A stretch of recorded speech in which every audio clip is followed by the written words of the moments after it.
Well, this will be a tremendous challenge for our back end on defense. We'll see how this game goes. This will be it's a very, very good offense. The more I've watched them on tape, really the more concerning it's become as far as how potent these guys are. I think it's 28 straight games, or excuse me, 10 games straight. They've scored 28 points, and we all know the stats and facts, but they back it up on film. So this is going to be a big test. I think we've practiced in the back end okay. We got a lot of work to do between now and Saturday morning at 11 o'clock to get ready to play these guys. Well, I'll tell you that much.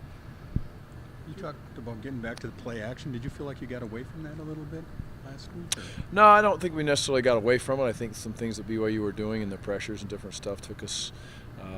The edge pressure caused you some problems where we thought we'd get a few other things, but I think you'll see it come back this week, and I expect the offense to play really well. Do you anticipate with Dipple having a full week of practice this week? I'm assuming he's been here before, that he would get back to his normal reps in this game. Yeah, he wasn't too far off, actually. I think he had 40-plus reps last game. So he was I was shocked when I saw him on the grade charts. He played a ton in that game.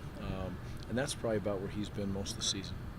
Do you think or hope Joel can have a big day in the passing game, just given some of the stats that Indiana's defense has given up to Shieldhouse and Gardner in the last few weeks? Well, I always hope he can turn around. We get the ball down the field. It really opens up the run game when that takes place. So, we'll see. It'd be nice to see Jared get rolling again and get some big plays for us in the throw game. So it's in the game plan, and we'll see if we can get it executed. How proud are you that Borland made the semifinalists? Yeah, it's really cool. It's a great thing for him, and number one, he deserves it in my opinion. But I'm sure he's excited about that opportunity. But right now with Chris Board, he's more interested in doing things the right way for the rest of the way through. But it's awesome. I hope there's more to come for him. Really, I hope he gets on a lot of those finalist awards, and hopefully he can find a way to win one. Late in the season, obviously, special teams and field position become huge. How do you think Drew Meyer's done? His numbers aren't impressive, but he's done a lot of good things in that area. Yeah, he has. His pins are really good. He's does a nice job of kicking the ball and getting up in the air, and our coverage has been good. But he's punted so many times from the 40 to the 50 to our 40 going in. That's those aren't going to be boomers as far as yardage, but the end result is what we're looking for inside the 20-yard line, and many times he's put it inside the 10. So he's getting better and better. Kind of off topic a little bit. How's Vontae Jackson's rehab coming? He seems fine. I just saw him out here the other day doing ladders at practice and moved around well.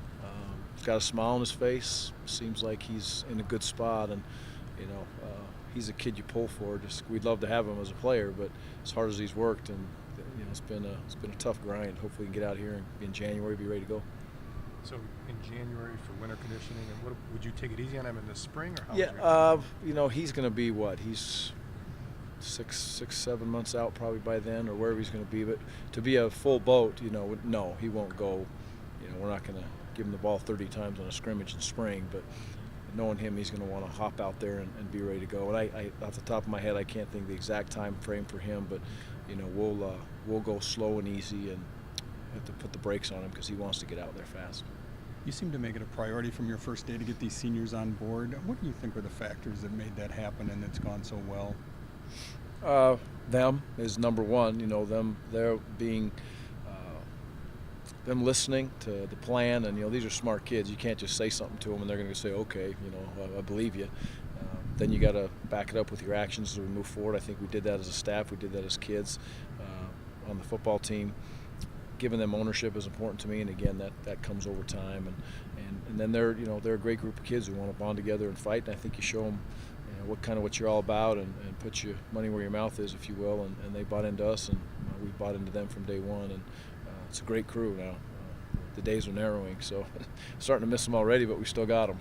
Is this going to be an important group long-term for what they helped establish here when you look back on them, do you think? Yep, I do. I talked to the kids yesterday at practice about that, and it's the legacy that these kids are setting, and it's happened for a long time here.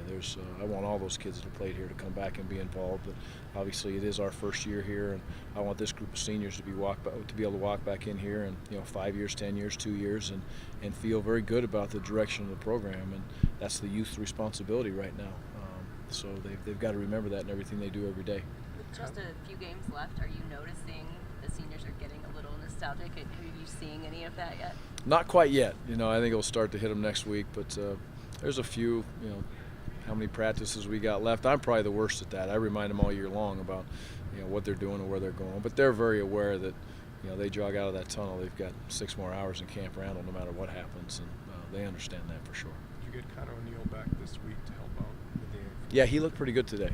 He moved around. He'll be a little bit sore, but so are a lot of kids that are running around, and I expect him to come out and he'll give it everything he's got for sure.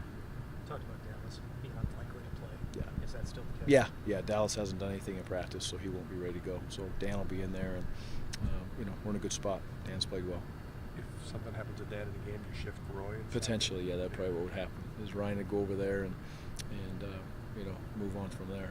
So after that, 55 will jog out of the tunnel, put on his mullet, and away I go. We'll see what happens. Anything else? Okay. All right. Thanks, guys.